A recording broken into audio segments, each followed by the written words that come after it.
59 part 3 of Kenya's premier sports video podcast, the Three Quarters Podcast. Remember to jump onto the hashtag Road to Japan to support the Kenya Simbas as they are still looking to qualify for the Rugby World Cup in 2019 in Japan. I'm Demira Duffield. And I'm Ngaro Kamuya. So we start off with the Uefa Champions League round of 16 wrap-up. Yes. Yes. Yes, I mean, we are now in the knockout stages of the Uefa Champions League. Juventus drew 2-2 with Tottenham Hotspurs. I think it was a good showing from Tottenham in Turin. Yeah, I was going to say in Juventus, in Turin. Yeah. We had FC Basel lose to Manchester City 4-0. We had Porto lose to Liverpool 5-0. And we had Real Madrid, which is I think the game of the tie, where Real Madrid beat PSG 3-1. So starting Tuesday, we have the second leg, or the second group of round of 16. We have Bayern Munich versus Besiktas. We have Chelsea versus Barcelona, which should be an interesting game. Yeah, definitely. We have Sevilla, that's going to be on Tuesday. Then we have Sevilla versus Man United, and Shakhtar Donetsk versus Roma.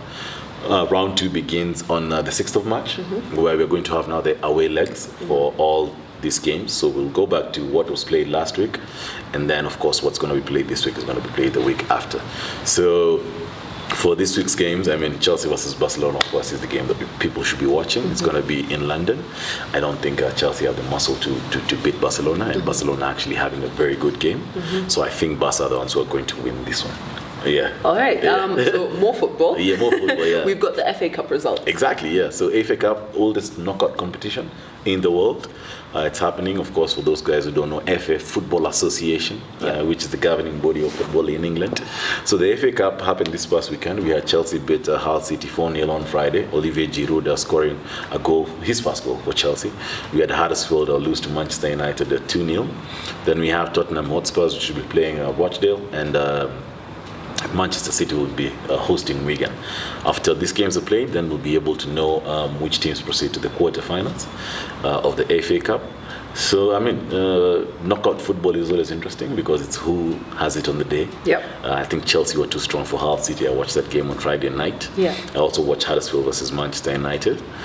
So, yeah, I mean, as I say, oldest knockout competition. So and it never disappoints. The FA Cup never disappoints.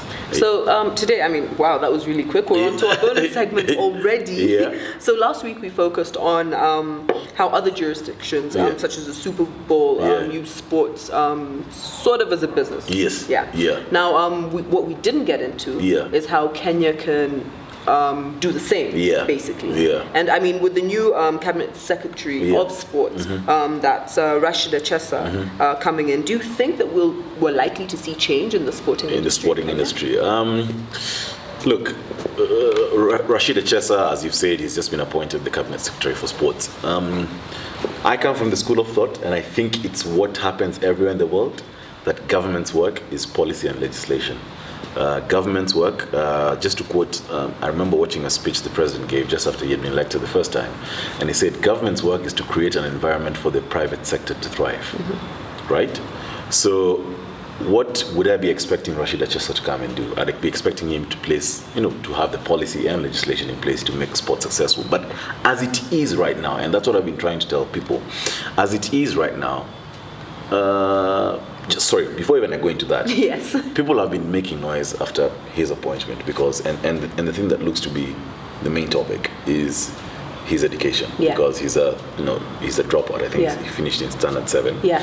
Unfortunately, what people don't know, what people don't read into, is the reasons why he had to drop out. Yes. Number one. Number two, it's because of sport that he's gotten to where he was. Right. So him coming in, him being a dropout, to me, it doesn't really matter because the policy and legislation is there to make sports a business, right?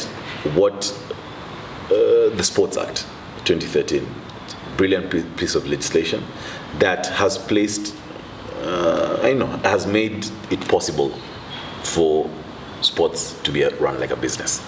I had a conversation with Kisumu RFC Vice Chairman Gideon Kidenda sometime last week, and the first question I posed to him was, why do you think, what's ailing sports in Kenya? And he told me it's lack of visionaries in our federations. I think that's where the problem is. The problem is we don't have the people who think of sports as a business in our federations. The problem is not Rashida Chesa. The problem is not the government. The problem is not the Ministry of Sports. The problem is we don't have the people who look at sports as a business running our sports.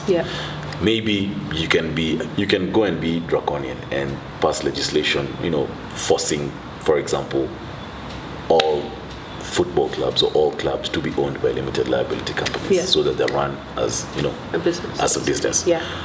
But I don't think we should go that way.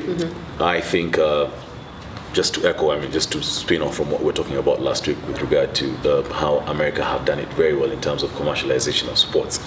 There are a couple of things you can do in Kenya.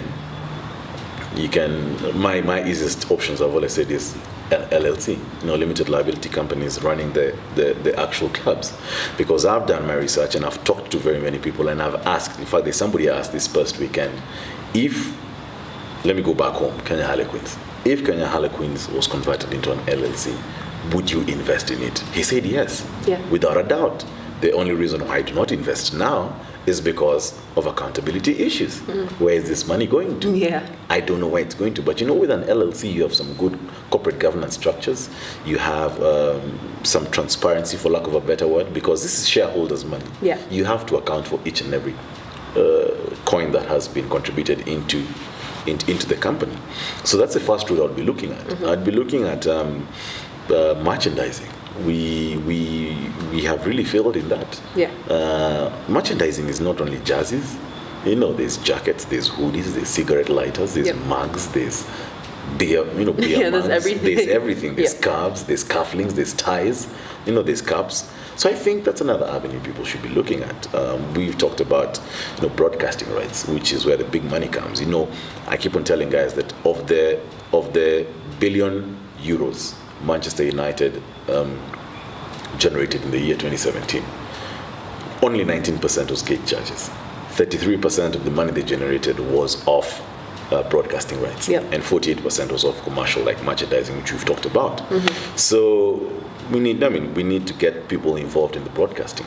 We've repeatedly said on the Three Quarters podcast, how is it that no local media station has bought in rights to the local game? I have seen NTV has started televising the local football league. But we need more of these local media stations getting into it. And the way I look at it, actually, if you ask me what Rashida Chesa should do, number one, I think he should surround himself with guys who understand the product in terms of sports and how you can look sports as the government as another revenue stream. Because you look at it this way, if I have an LLC that's running Queens, that's a corporate entity. If it's profitable, it has to pay taxes. And maybe put in place legislation that says, okay, fine, since you're a sports company, you'll pay 15% or 20%, just like the ICT companies get subsidies. But it's a revenue stream for the government. If you have Queens being run like a professional organization, then you have offices, then you have staff members. That's pay. That's tax that's coming from the staff members. So and also the player salary is also tax that's going into the government. So you're creating a new revenue stream for the government. So the only thing I would be saying now Rashida Chesa needs to do is push people like federations and corporate Kenya. Like, we cannot move anywhere without corporate Kenya. So in a nutshell, what I'm saying is I think Kenyans are just being classical in terms of giving excuses. Rashida Chesa is not the problem. The problem is you, because you don't go to watch the games in the stadiums. So don't say that the Ministry of Sports is the problem. Don't say the government is the problem. You are the problem. You need to start coming to watch these games. You need to, and like Damimo, you keep asking, it doesn't make sense to me why you sit down in a bar, you're drinking, and you're watching a game that's happening 8,000 miles away. But you won't go but you won't and watch a game that's literally just down the road. Exactly, and you're just paying 300 bob to get in to watch. So I don't think he's the problem. I don't think even Wario had his problems. But we have the Sports Act running. We have the Sports Dispute Tribunal running, which are very instrumental pieces.